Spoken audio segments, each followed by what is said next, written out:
Hey guys, what is up? Welcome back to the channel. If you are new here, my name is Alexandria, and historically, I've made videos all about personal development, finance, and more recently, my van build, which I'm currently sitting in. And so if this sounds like something you're interested in and you're not subscribed already, make sure to hit that subscribe button down below to stay up to date with my progress, fun purchases that I'm making for the van, and of course, later on, my van life journey. All right, so with all that being said, I thought it would be fun to do a quick little update tour of the van so you could see what progress I have made since you last saw me. After that, we'll go ahead and jump straight into unboxing a very exciting purchase that I'm so excited to install in the next couple of weeks. The packaging is beautiful, the product is beautiful, and honestly, when I purchased it, I didn't really know what to expect because there's so many different versions of this out there. So I thought that I would create my own so that if you're in the market for one for yourself, you would have an idea of what you might be able to expect.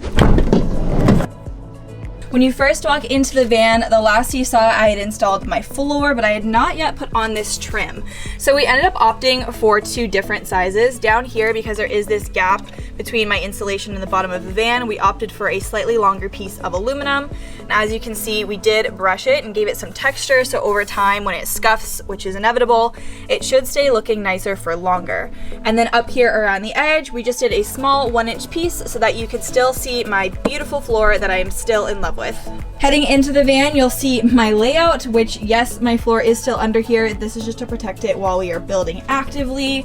And as you step up, you see the most exciting purchase I think that I have made so far, my new Dometic CFX 75 dual zone cooler. Now this is considered dual zone because it does have a fridge and freezer space.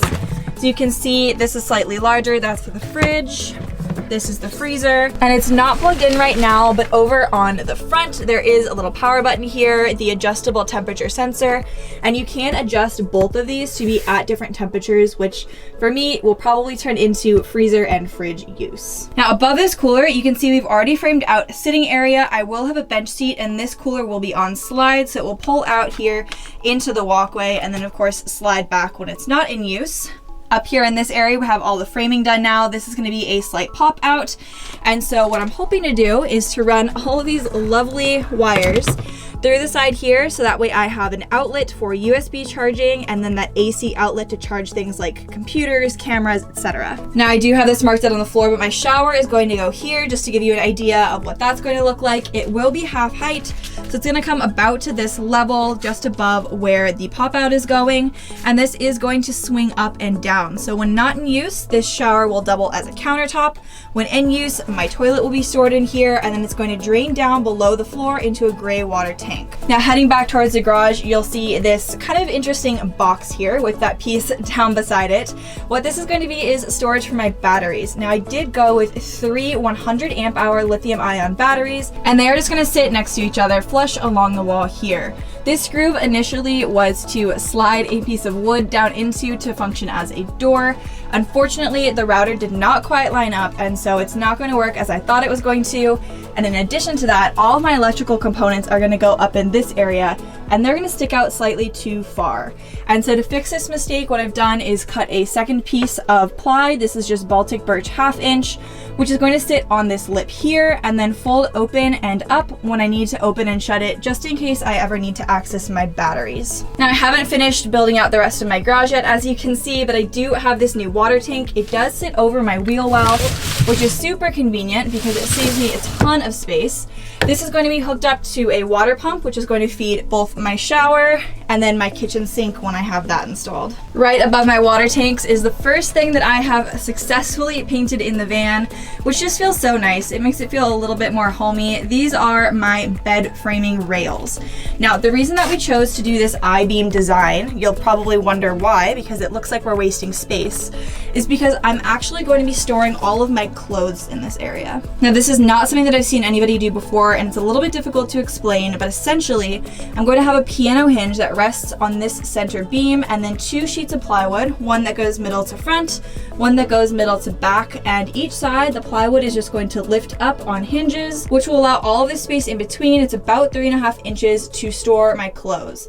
Now, they will need to be rolled or folded, but I didn't really see that as being any different than having them stored in upper cabinets. If they were up there, they would still need to be in packing cubes, rolled, folded, and crumpled up. And so I thought that this was a great use of space and a bit of an alternative way to store your clothes, keep it functional and keep things clean in the van. Now, while this might not seem like revolutionary progress to be made in the past month, I'm really proud of myself for getting this far. My dad and I, in the past month, were able to not only make my bed frames and frame all of my walls, but I was also able to pre-wire the entire van, get set up for solar, get all of my electrical components, and I was also able to make big purchases like this fridge, which are allowing me to not only plan a lot more down the line, but also to start building things out like my cabinets and bench seat. My goal for the next few weeks is to get my roof rack and solar installed, because once that's up there, I can actually connect my electrical system and make sure that it all works.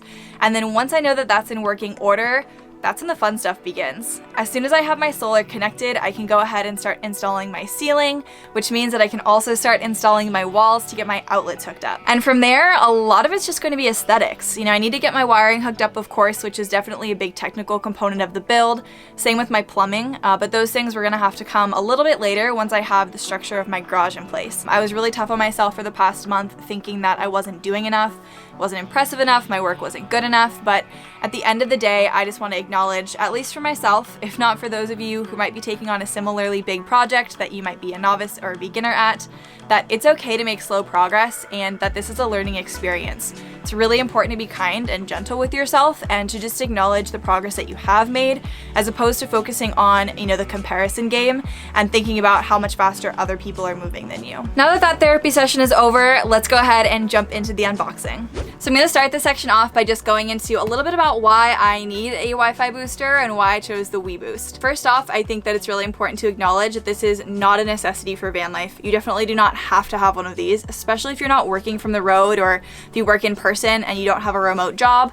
This might not be necessary for you. The reason I decided though that I did need a Wi-Fi booster, weBoost or otherwise, was because of my phone service and my ability to work or not work on the road. Now, as you guys know, I do work remote right now, and you know, that's kind of going on indefinitely. I'm not entirely sure when that is going to end. And so I knew that regardless of, you know, whether I was building my van now or in the future, I would need a system that not only had the electrical capacity and the amperage to support my work from the road, charging batteries and whatnot every day, but then also good enough connection to where I could be checking my emails, having video chats, and working on my laptop no matter where I was. Now, my phone, as much as I love it, has terrible reception. I'm not sure why, but Verizon really needs to step up their game.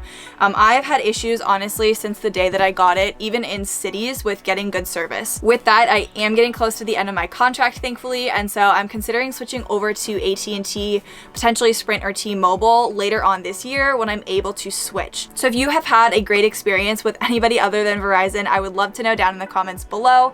Help me choose who to go with, because at this point they all look very similar, but I know that that's not necessarily the case. So I need to be able to work remote, I need good service, my phone service personally sucks, and ideally I would like to spend at least a little bit of time on the road traveling, which could potentially mean that I'm in really remote places that already don't have great service. Now, I chose this model for a couple of different reasons. This is the Drive XRV. The main reason being though that it didn't require any complicated setup. This is super simple, plug and play. If you have an electrical system and if you have a place to mount it on your roof, which I will off of my solar panel rack, this is probably a great option for you. I bought mine on Amazon, but I think you can also buy direct from them and potentially from an RV store if you want to go check them out in person for yourself. Now, the second reason that I purchased this, aside from convenience, was the aesthetic, but also just the technical aspects of this. A lot of the weBoost models and other brands that I saw required that you mounted it either low down, kind of near your back doors, or they had a massive, like I'm talking 3 to 5 feet tall,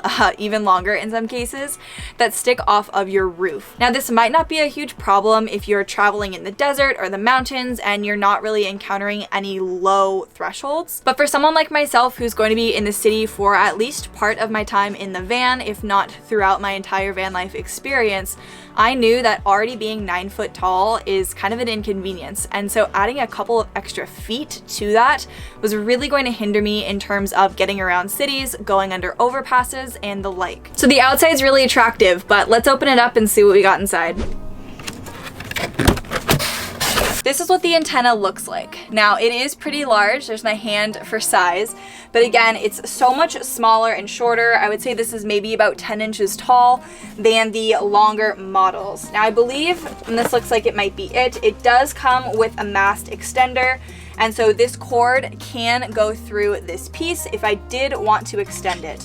But as you can see, that already adds quite a bit of length and quite a bit of height to the existing mount. And so unless I really have to, I'm most likely not going to add this, but rather I'm just gonna go ahead and mount the weBoost like this, essentially, with the mount onto my ceiling. All right, we got some cable ties here, which is gonna be super handy if you don't already have those at home. This will be great for securing wires and running them through the van. Our cable entry cover, we'll go ahead and open this up. As you can see, it's just a small little waterproof housing. We have some tiny little screws, and this is going to go on my roof and protect the inside of my van, essentially, from any water or leaking from the entry point of the weBoost. So next up, we have this indoor antenna or interior antenna. It has a nice little silicone boot on it, and it's probably going to sit right above this sliding door up on a shelf, so that way I can boost my signal into the van. Next up, pretty self-explanatory, we have a 25-foot cable that is for my outside antenna. Again, that does route into the van. 25 feet is probably pretty overkill for as tiny of a van that I do have, but it's always better to have a little bit of extra wire to make sure that you don't run out. Next up, we have our little 120 volt plug. This is just your standard household plug. I am in the US, and so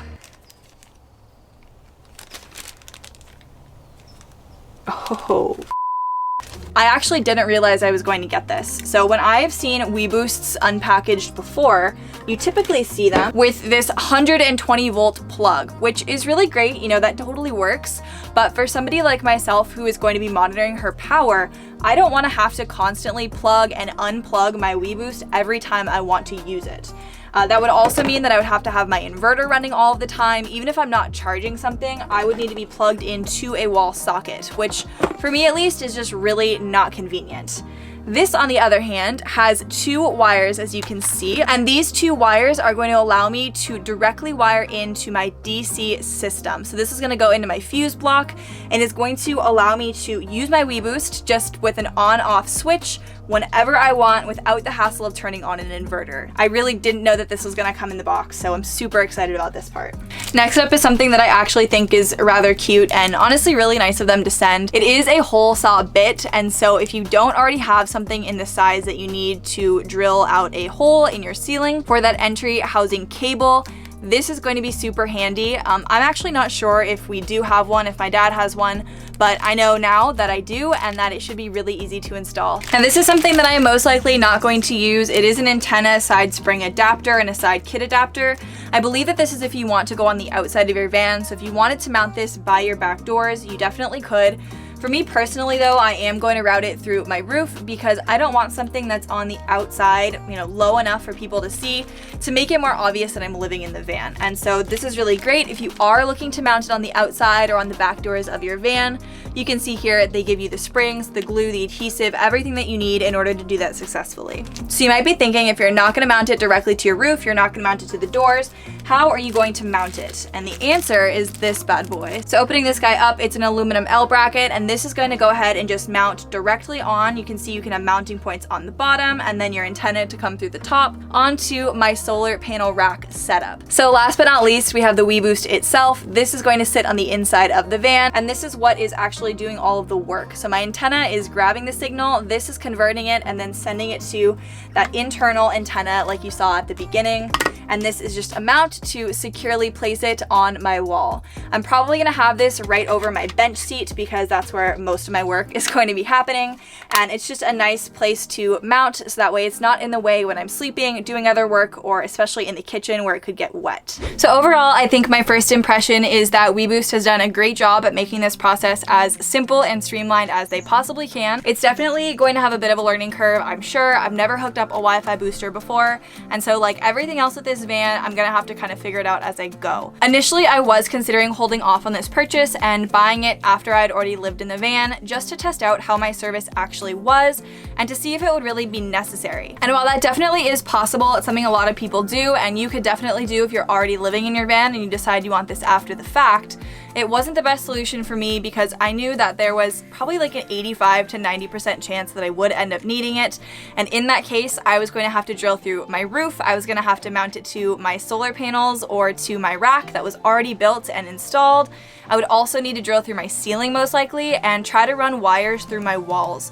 all of which just sounded like way bigger of a hassle than it was probably going to be worth, considering I could have the foresight to just purchase it and install it ahead of time. I think for the cost, as long as it works as advertised and does give me those couple of extra bars of service and allow me to work on the road, it will definitely be worth it for me. But as I've said in past videos, van life is really a customizable experience. If you do not need something like this, or you do not need a booster, don't purchase one. Don't feel pressured to buy one just because other people are. And if you don't have the money, don't use this as a reason to not pursue van life, because again, it's not necessary and you will be completely fine on the road without one. All right, you guys, that is all that I have for you today. But before we go, if you haven't already, make sure to hit that thumbs up button if you enjoyed today's video, and hit that subscribe button down below. As I mentioned at the beginning, my hiatus is over. I will be producing videos every week from here going forward, so look for those every Thursday in the future. I'll see you guys next week.